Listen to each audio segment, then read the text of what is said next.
So were you guys aware that the American Music Awards took place a couple of days ago? Yeah, me neither. The only reason I'm aware that this happened is because my TikTok For You page forced videos of commentary on me and made me aware of it against my will.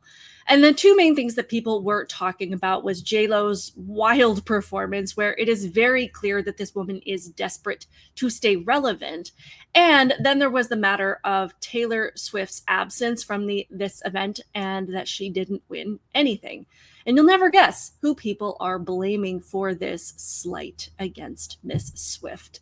But the questions I want to address are, why are JLo's attempts at relevance failing? And why did Taylor Swift and a whole bunch of other celebrities skip this event? Because I do have thoughts and theories, and you guys are going to have to tell me if you agree or disagree. But before we get into it, I am Outspoken Samantha. I appreciate you being here. Please hit the thumbs up button on this video and subscribe to my channel. I appreciate you so much for doing both of those things. So first, let's talk about JLo. Guys, I have a confession. I have never liked JLo, and it is painfully obvious to me that this woman cannot sing. Now, can she carry a tune? Usually with help. Is there anything remarkable about her singing or her dancing or her performance in general? No, at least not in my opinion. Yet somehow she still managed to have been given her time as a global artist, and she was really popular for a while. But while we can all see that her time has passed, she is sadly not aware of that at all. And as such, she did give another cringy performance at the AMAs that demonstrated how sad she really is about losing the popularity that she once had.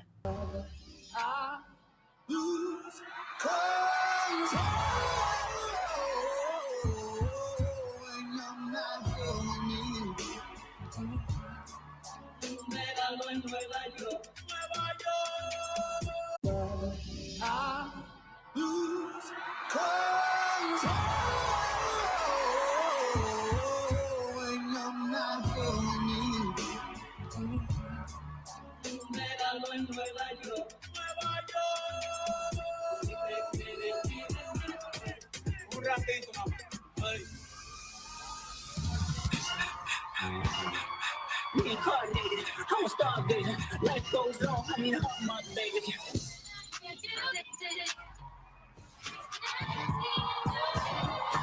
So she's on stage making out with backup dancers and being thrown around like a dead fish. And don't get me wrong, she looks great for 55 years old. But the fact of the matter is, she is 55 years old. And I think one of the biggest delusions we have going on in society right now, especially for women, is that if you just act like you're a lot younger than you are and you try to make yourself look like you're a lot younger than you are, people will think that you are a lot younger than you are.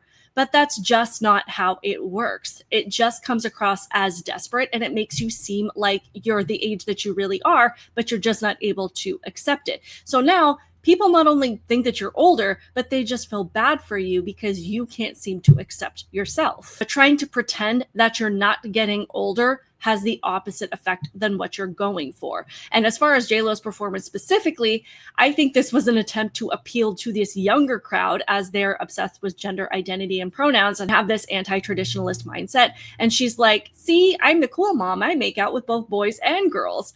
And it just looks terrible. Lopez is a 55-year-old woman. Not a single person is going to argue that she does not look incredible for a 55-year-old woman. She absolutely does. There's no denying that. Her performance at the AMAs and just everything from, it almost feels like the past 10 years, it's giving desperate for attention.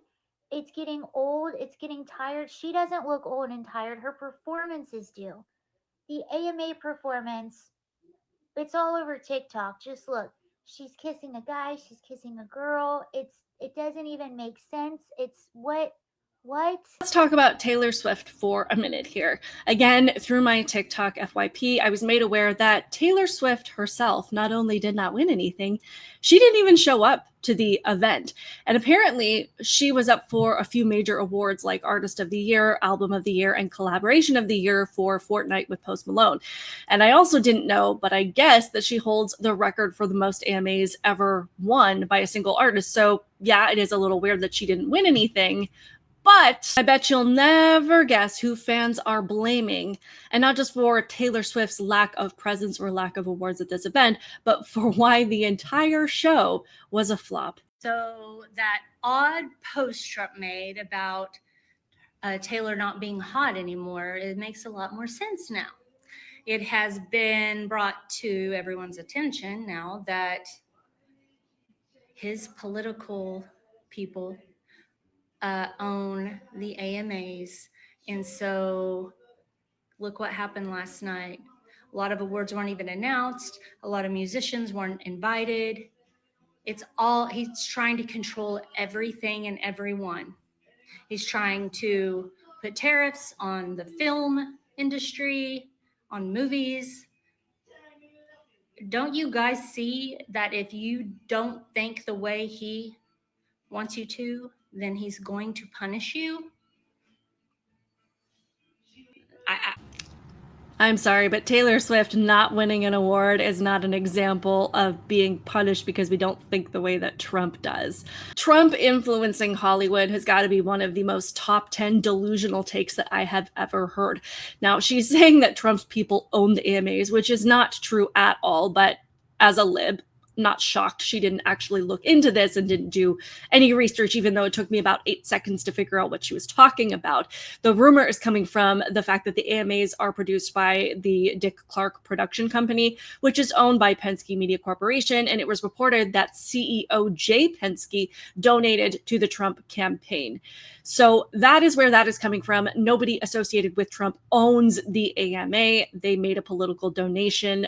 Perhaps it is alleged, it is reported, and that is why Taylor Swift didn't win anything this year. And they're also saying that this is why these celebrities were not invited, but I don't even think that these celebrities wanted to come because maybe Taylor, like everybody else, is starting to see how pointless these awards are and that they are rigged and that she doesn't need these things to maintain any fan support. She also skipped the Met Gala. And honestly, I think that has probably far more to do with her involvement in the Justin Baldoni Blake Lively case than anything else. And I think that she is trying to stay out of the spotlight right now because of that whole situation, at least in part. But I also think that maybe a lot of these celebrities didn't show up because they saw what happened at the Country Music Awards when Beyonce was given an award for Country Album of the Year. And they saw the writing on the wall, that it really is not about how hard you work and your fan support. It's about being inclusive. And in Beyonce's case, it might have also had something to do with influence from her husband, Jay-Z, but we don't know. Taylor may not have won because of this same inclusive activism, which the people that are complaining about her not winning all support. Because you know who did win for all of the categories that Taylor Swift was nominated for? Billie Eilish won Artist of the Year and Album of the Year. Lady Gaga won for Collaboration of the Year for her song Die With a Smile with Bruno Mars. So just so we're all aware, Billie Eilish identifies as queer, and Lady Gaga, as we all know, is a loud and proud LGBTQ ally, and she never fails to mention that. And she also collaborated with a Black person, so she hit more of that woke checklist.